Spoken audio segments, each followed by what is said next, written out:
বুঝেছি।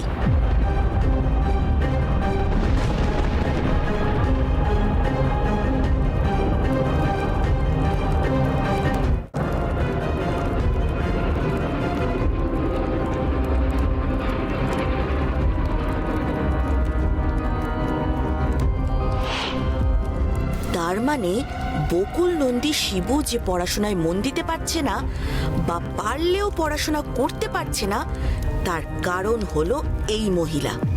এই মহিলাই তার ক্ষমতা বলে ওদের তিনজনের মনের মধ্যে সব ঢুকিয়েছে।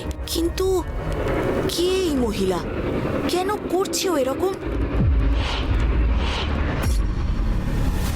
ভোলা, তুই তুই এখানে এলি কি করে? কে বললো তোকে এই স্থানের কথা? এখানে তো কোনো জীবন্ত মানুষের আসার কথা নয়। তাহলে তুই? আমি আমার নশ্বর দেহ ত্যাগ করে এখানে এসেছি। কিন্তু কে তুমি? কেন তুমি আমার বন্ধুদের মনের মধ্যে নিজের আধিপত্য বিস্তার করেছো? কেন তুমি তাদের এইভাবে বিপদে ফেলতে চাইছো? কি উদ্দেশ্য তোমার? আমার উদ্দেশ্য তাদের আরো আরো কষ্ট দেওয়া। কষ্টের মাধ্যমে জ্বালিয়ে পুড়িয়ে আদপে তোকে জব্দ করা।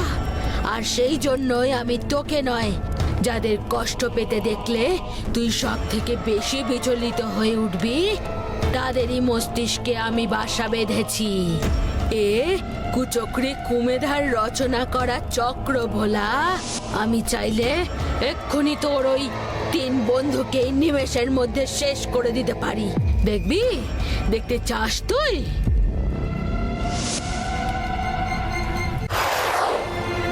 বকুল, তুই যখন সব ভুলেই যাচ্ছিস, তার মানে তুই আর চাইলেও পরীক্ষায় ভালো ফল করতে পারবি না। আর তা না পারলে তোর ভোলা দাদা থেকে শুরু করে গ্রামের সবাই তোকে নিয়ে হাসাহাসি করবে। সেই অপমান তুই সহ্য করবি কি করে? তুই পরীক্ষায় উত্তীর্ণ হতে না পারলে তোর বাবা মায়ের কি হবে? তাদের এত বড় অপমান তুই হতে দিবি নাকি নিজেকে শেষ করে দিবি? কোনটা? না কুমেধা, এমন কাজ তুমি করো না। দোহাই তোমার, বকুলকে তুমি ছেড়ে দাও। আমি তোমায় কথা দিচ্ছি, তুমি যেমন চাইবে তেমনটাই হবে। আমি তোমার সব কথা শুনবো, সব।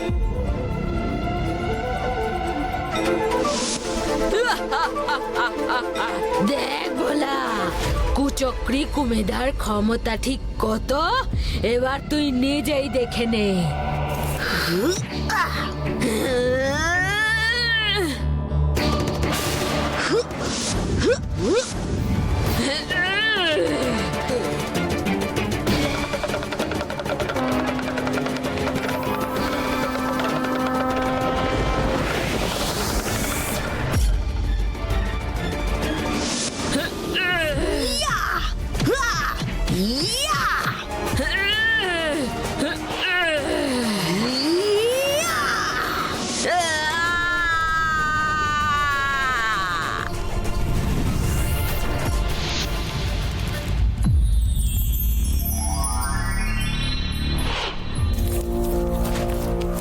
ভোলা দাদা, ওদিকে যে পাঠশালায় পরীক্ষার সময় হয়ে গেল গো। কিন্তু আগে বল, তোরা কেমন আছিস?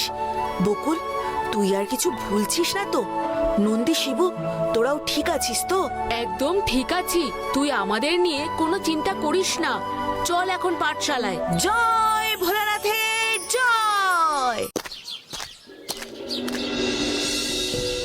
আজ মা বলেছে আমাকে তালের বড়া করে খাওয়াবে।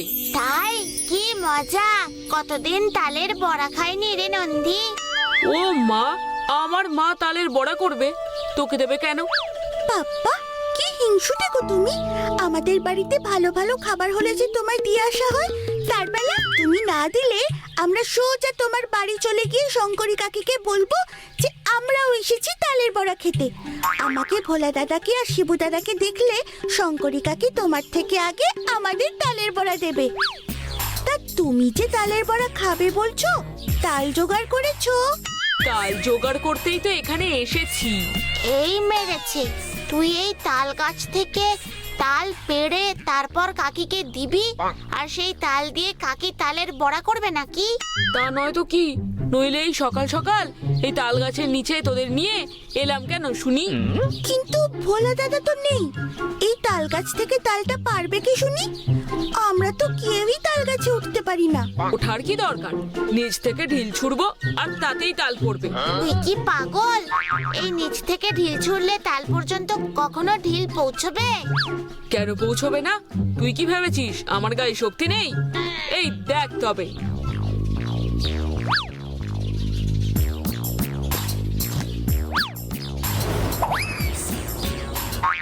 ওরে বাবা রে, আমার হাড়গোড় সব ভেঙে গেল রে। নন্দী রে, তুই তাল পাড়ার নামে শেষে আমারই হাত পা ভাঙার পরিকল্পনা করেছিলি, আগে বলিসনি তো। আর এই ঢিল যদি আমার গায়ে না লেগে মাথায় পড়তো তাহলে তো এক্ষুনি রক্তারক্তি কাণ্ড হতো। এই জন্যই তো বলছি নন্দী দাদা, এইভাবে ঢিল দিয়ে তুমি তাল পারতে পারবে না। তোরা চুপ কর তো, একটা ঢিল তালের কাছে যায়নি তো কি হয়েছে, এর পরেটা যাবে দেখবি। এই দেখ।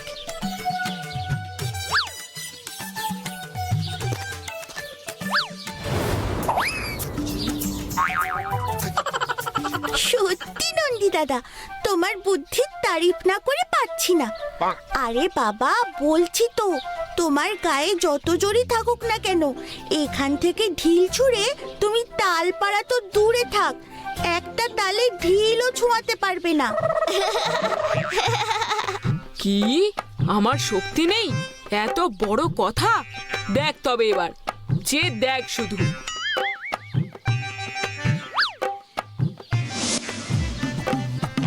রক্ষে কর ভাই, আর তোকে নিজের শক্তির পরীক্ষা দিতে হবে না। আমি মেনে নিলাম তুই আমাদের মহাভারতের ভীমের থেকেও বেশি শক্তিশালী। হ্যাঁ নন্দী দাদা, তুমি এবার ক্ষমা দাও। এই পাথর তুমি ওপরে ছুঁড়লে তাল না পড়লেও আমাদের সবার মাথা ফেটে চৌচির হয়ে যাবে। আমরা মেনে নিলাম তোমার গায়ে খুব শক্তি। বাবা, পাচ্ছিস তো? এই দেখ, নইলে তোরা চাইলে আমি কিন্তু এখনো দেখাতে পারি আমার শক্তি কত। না না, তার আর কোনো দরকার নেই। দয়া করে তুমি ওই পাথর ফেলে দাও নন্দী দাদা। বেশ, তাই দিলাম। কি বাচ্চারা, তোমরা এখানে কি করছো? প্রণাম ঠাকুর, আমরা এই তাল গাছের নিচে দাঁড়িয়ে কটা তাল পাড়ার চিন্তা করছি। কিন্তু কি করে যে পারবো বুঝতে পারছি না। আমাদের মধ্যে ভোলা ছাড়া আর তো কেউই তাল গাছে উঠতে পারে না, আর ও আজ আমাদের সাথে নেই। আমার কপালে মনে হচ্ছে আজ আর তালের বড়া খাওয়া নেই। ওমা, তা কেন? আমি তোমাদের পেড়ে দিচ্ছি তাল। কটা তাল লাগবে? একটা, দুটো, নাকি আরো বেশি? মা তো দুটোই বলেছিল, তবে যদি কম পড়ে আপনি বরং তিনটেই পেড়ে দিন। আপনি এই বয়সে তাল গাছে উঠবেন ঠাকুর? না না মা, আমাকে কোথাও যেতে হয় না। আমি যা